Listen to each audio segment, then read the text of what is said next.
And welcome everybody to another edition of the GSMC Football Podcast brought to you by the GSMC Sports Network. As always, I'm your host Kenneth Grunfelder, and it's great to have you guys here on this Friday, November 22nd.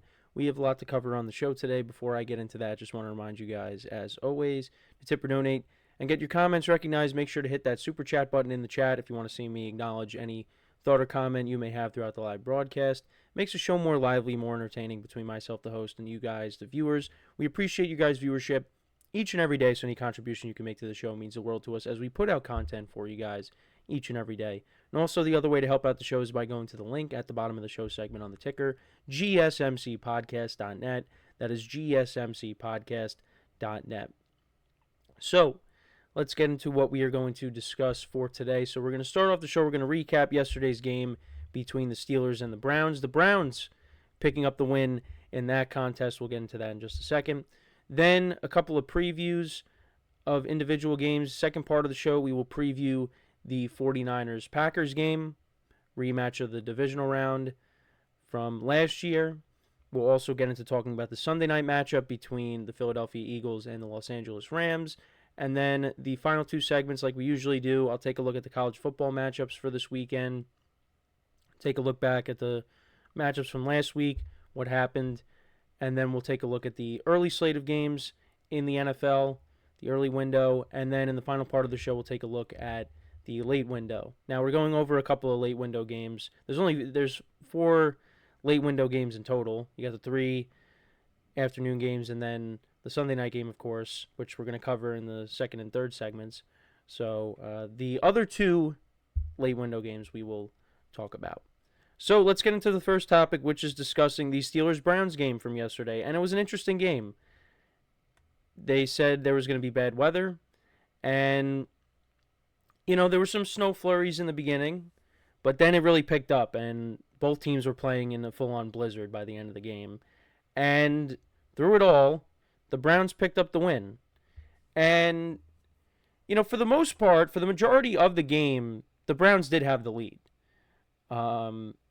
It was a pretty slow, ugly game, but it picked up in the fourth quarter. It was a very, very entertaining fourth quarter. Both teams in the fourth quarter scored a combined 27 points.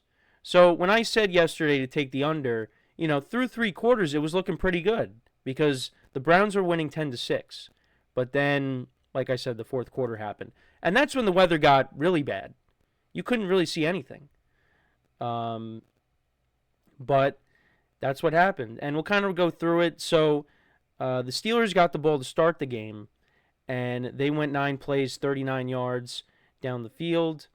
And they got down to the Cleveland 40. And I wasn't really a fan of this, just because I wasn't really sure, with the weather conditions. I mean, Boswell has been awesome, but I wasn't really sure in these weather conditions how he would be. And especially from 58 yards out, I didn't think he was going to make it. And it ended up going to the right. And he ended up missing the 58-yard field goal. So no points there. Then the Browns got the ball, and they went 3 and out very quickly. And then the Steelers got the ball. You had a 31-yard reception by George Pickens on this drive. They got down to the Cleveland 38, and they went for it on 4th and 2. They tried to do a design run with Justin Fields, which they did a little bit more of that in this game, and he got stuffed. The Browns were ready for that, and the Steelers turned it over on downs. Then the Browns punted, and then the Steelers, they scored the first points of the game. They went 10 plays, 59 yards. You had Russell Wilson connecting with Calvin Austin for 46 yards. He has really made some good plays for them this season, both as a receiver and special teams as well. The punt return against the Giants earlier this year. So, and that was a good throw by Russell Wilson. Russell Wilson could still air it out. We've seen that over the course of these games that he has started this year, but he could still air it out. And later in the drive, that resulted in a Boswell 48-yard field goal. So he made that one. So that made it 3-0. And then the Browns answered. They went 12 plays, 80 yards down the field, almost 7 minutes of time possession. The first play of the drive, Jameis Winston connected with Jerry Jeudy for 16 yards. He had a good game. And we'll get into his stats when we go over both teams. So they had to go for it on 4th and 1 at one point. Nick Chubb picked up the first down. And then later in the drive, Nick Chubb scored from 2 yards out. He had a couple of rushing touchdowns in this game. The explosiveness of Chubb, it's still not there. I'm hoping that, next year we'll really get this. I mean, maybe we'll see it towards the end of this year, and then next year we'll see. But, he's still trying to work his way back. But the fact that he was able to find the end zone a couple times in this game, you love to see that. And he had the go-ahead touchdown as well. So then later in the game, or the next drive, the Steelers got the ball, and Russell Wilson ended up getting sacked. He lost the ball, and it was recovered at the Steelers' 31, and the Browns turned that into a field goal, a Dustin Hopkins 34-yarder. So, yeah, it was 10-6 or 10-3 at the half. Then the Browns fumbled. Jameis's first turnover of the game. Actually, no. Akins fumbled.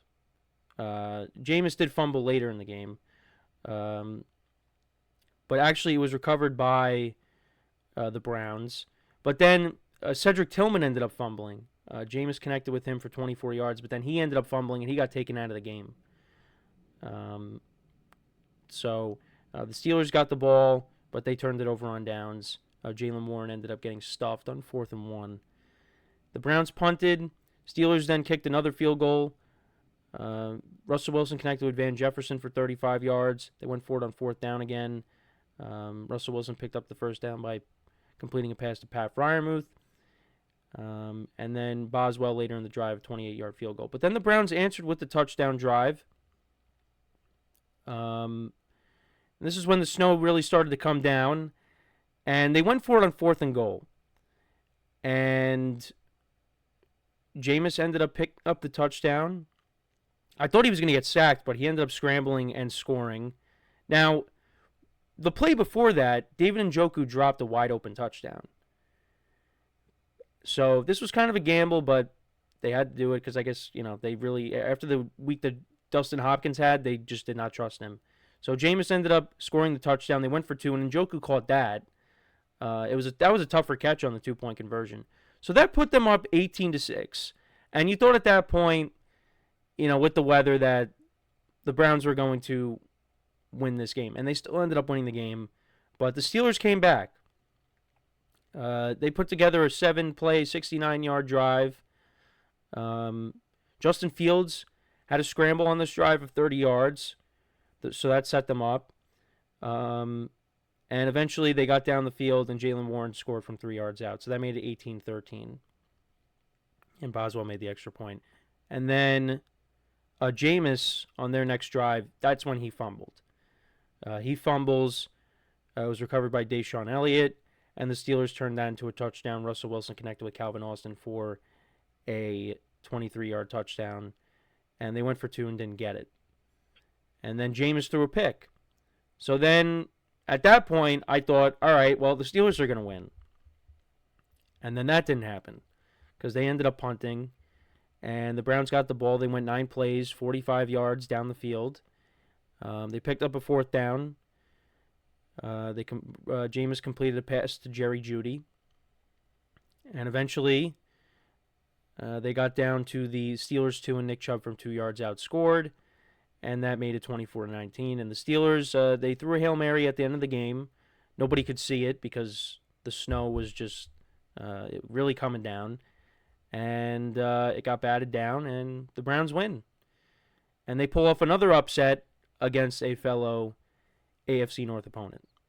Russell Wilson on the day went 21-28 for 270 yards, 1 touchdown, no interceptions. Jaylen Warren had 11 carries for 45 yards. Najee Harris had 16 carries for 41 yards. Justin Fields had 3 for 26. Calvin Austin, 3 for 78 and a touchdown, 3 receptions for 78 yards and a touchdown. Pat Freiermuth had 4 for 59. George Pickens, 4 for 48. He was getting into it with the refs and then with the Browns fans at the end. After the Hail Mary, there was people holding him back because he was getting into it with the fans, I'm guessing. He was not happy. And then after the game, he was saying that the Browns are not a very good team, that they got lucky with the weather conditions. And, of course, social media was not kind to him because they were saying, and it's true, the Steelers were playing, or the Browns were playing in the same conditions. Well, both teams are playing in the same conditions. I did want to bring up T.J.Watt. he only had 1 tackle in this game and 3 assists, but no sacks. And Myles Garrett had a very good game. 3 sacks on the day and the forced fumble. And I didn't realize, looking at the box score, Devin Bush is also on the Browns. I did not realize that. Former Steeler. But, yeah, they interviewed Myles Garrett at the end of the game, and, he talked about how there's a ton of respect between the two guys, but he's declared himself being the best. And, yeah, he was better on this day. But, yeah, looking at the other stats, so Jameis Winston, 18 of 27, 219 yards, no touchdowns and a pick. Nick Chubb, 20 carries for 59 yards and 2 touchdowns. Jerry Jeudy, 6 receptions for 85 yards. He had a good game. Jordan Akins, 3 for 38. And Njoku caught the 2-point conversion. He only had 1 reception for 9 yards. Cedric Tillman, 2 for 28. Browns defense in total, 3 sacks, like I said, by Myles Garrett, and then 1 by Jordan Hicks, the middle linebacker. But Browns get the win. They improved to 3-8. Steelers dropped to 8-3. And this is one of those games where you throw out the record books. I knew that this game was going to be close. I did not think that the Browns were going to win, but they pulled it off. And, they're just playing for pride at this point. That's really what it comes down to. They're playing for pride, and, we'll see what kind of record they finish with.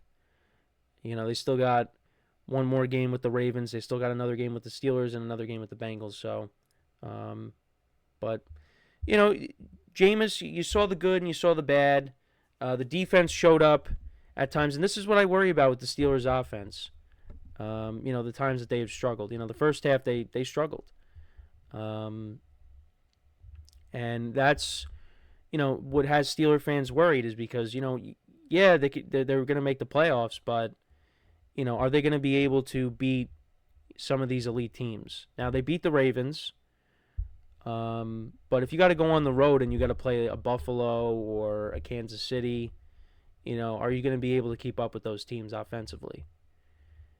That I'm not sure. The defense still played good, but they got turnovers, but it didn't matter. They still lost the game. But look, the Steelers were not going to go. They weren't going 15-2 on the season. It wasn't happening. So, they were going to eventually lose, and that's what happened. So, now they're going to try to go 14-3. So we'll see what happens. But let me know what you guys think about this game. What were your takeaways from it? Let me know in the comments. So we are going to take our first break. When we come back, we will preview the afternoon game between the Packers and the 49ers on Sunday.